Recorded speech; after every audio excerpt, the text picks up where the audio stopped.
Well, thanks everyone. Good morning. It's an honor to be here, and thanks to Jamie, the organizing committee, for inviting me, and thanks especially to you for coming down to beautiful Scottsdale, and especially the Midwesterners who have bailed out.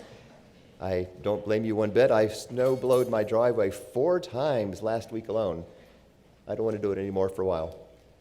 So what we're going to cover is some of the newest and what I think is not just the most important, but some of the most practical literature that's come out this past year.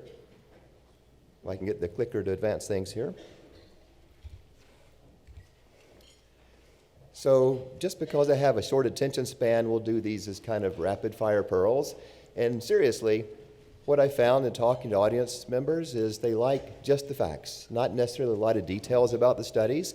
So we'll cover a fair number in fairly short order. Few disclosures: I receive no money. I did pay for the pictures you'll see.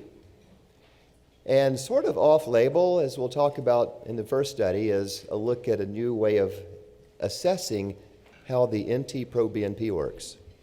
So our objectives: the study on NT-proBNP. We'll also look at how you can treat pneumonia when the chest X-ray is negative. Interesting thought.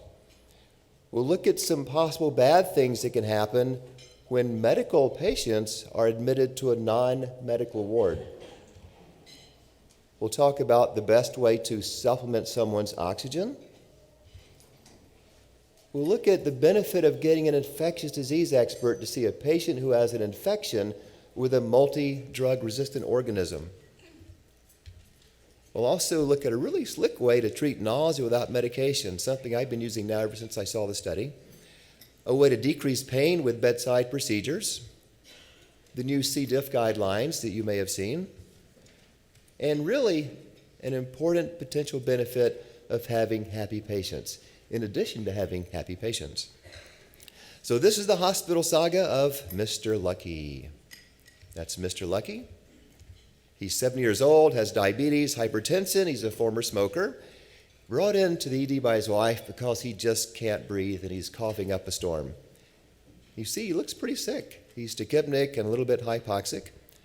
His exam shows that his heart's normal. He does have some scattered bronchi on lung exam, no leg edema.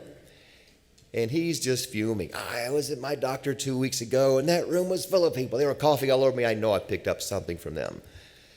So the ED performs her usual extensive evaluation. The labs show his white count's up a little bit. His lactate's normal. He is hypoxemic on that blood gas. And his NT-proBNP is up a little bit.